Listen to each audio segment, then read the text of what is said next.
दोस्तों, आपने वर्षा से पहले या वर्षा के दौरान आसमान से बिजली चमकती तो अवश्य देखी होगी। अक्सर ही जब आकाश में बादल छा जाते हैं और तेज हवा चलती है तो बिजली चमकती है। बिजली वर्षा आने से पहले अथवा वर्षा के बीच भी चमकती हुई देखी जाती है। आओ जाने कि बिजली चमकती क्यों है। लेकिन इसको जानने से पहले आपको यह जानना होगा कि आकाशीय बिजली क्या होती है और वह कैसे बनती है। तो चलिए वीडियो को स्टार्ट करते हैं। हे गाइस, मैं हूं आपका दोस्त एंडी मन्नू और आप देख रहे हैं फैक्टोरियल बड़ी। वीडियो को स्टार्ट करने से पहले अगर आपने हमारे चैनल को सब्सक्राइब नहीं किया है तो उसे सब्सक्राइब कर लीजिए और बेल के आइकन को दबा दीजिए ताकि आपको आने वाली वीडियो की नोटिफिकेशन मिलती रहे। आकाशीय बिजली बहुत तेज और बड़े पैमाने पर वातावरण में बिजली का बहाव है, जिनमें से कुछ पृथ्वी की सतह की ओर निर्देशित होती जाती है। बिजली का यह बहाव 10 से 12 किलोमीटर लंबे नमी वाले विशाल बादलों से उत्पन्न होता है। इन बादलों का आधार आमतौर पर पृथ्वी की सतह के 1-2 किलोमीटर के अंदर ही होता है, जबकि उनका शीर्ष 12 से 13 किलोमीटर की दूर होता है। इन बादलों के शीर्ष की ओर तापमान -35 से -45 डिग्री सेल्सियस तक होता है। आकाशीय बिजली कैसे गिरती है? जैसे ही जल वाष्प बादल में ऊपर की ओर बढ़ता है, गिरता हुआ तापमान उसे संघमित कर देता है। प्रतिक्रिया में गर्मी उत्पन्न होती है जो पानी के अणुओं को और ऊपर ढकेलती है।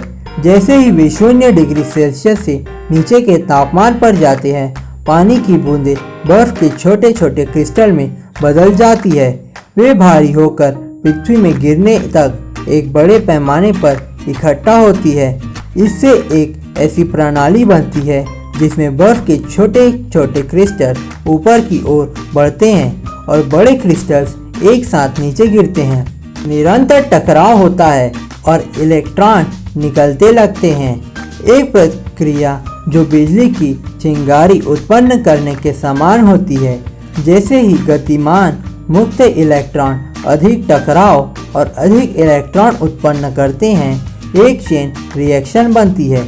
इस प्रक्रिया से ऐसी स्थिति उत्पन्न होती है जिसमें बादल की ऊपरी परत सकारात्मक चार्ज अर्जित करती है, जबकि मध्य परत नकारात्मक चार्ज धारण करती है।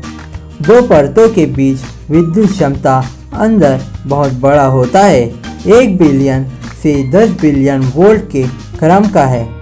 बहुत कम समय में 1 लाख से ज़्यादा 1 मिलियन एम्पियर के क्रम का एक विशाल करंट परतों के बीच बहना शुरू हो जाता है। बड़ी मात्रा में गर्मी का उत्पादन होता है और यह बादल की 2 परतों के बीच वायु स्तंभ को गर्म करता है।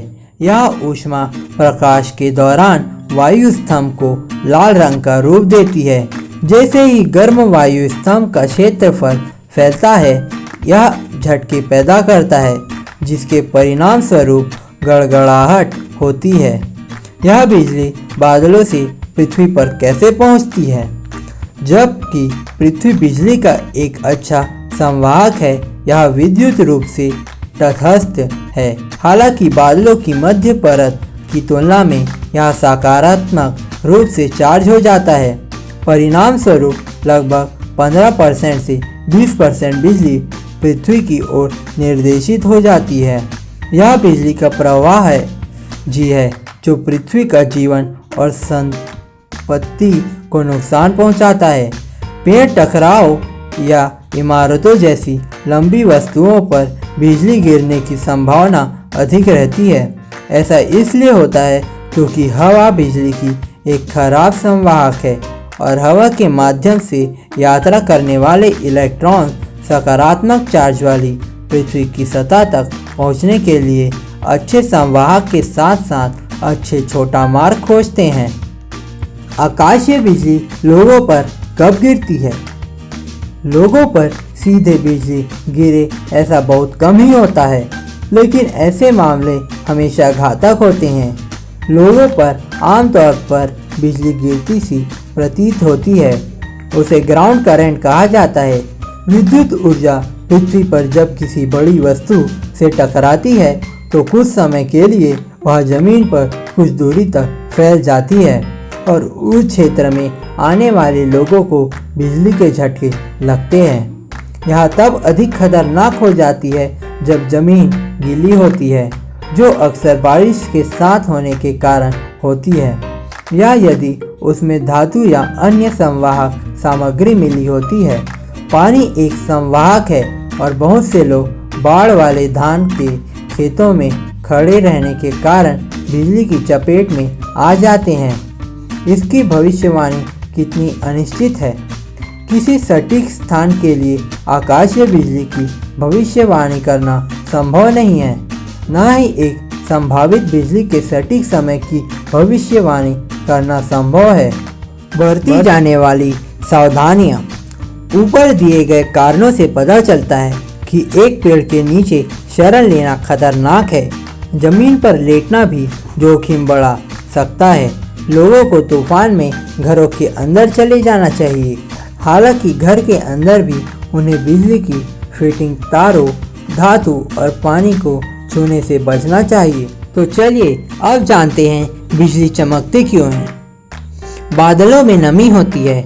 यह नमी बादलों में जल के बहुत बारीक कणों के रूप में होती है। हवा और जल कणों के बीच घर्षण होता है। घर्षण से बिजली पैदा होती है और जल कण आवेशित हो जाते हैं, यानी चार्ज हो जाते हैं। बादलों के कुछ समूह धनात्मक तो कुछ ऋणात्मक आवेशित होते हैं। धनात्मक और ऋणात्मक आवेशित बादल जब एक दूसरे के समीप आते हैं तो टकराने से अति उच्च शक्ति की बिजली उत्पन्न होती है। इससे दोनों तरह के बादलों के बीच हवा में विद्युत प्रवाह गतिमान हो जाता है। विद्युत धारा के प्रवाहित होने से रोशनी की तेज चमक पैदा होती है।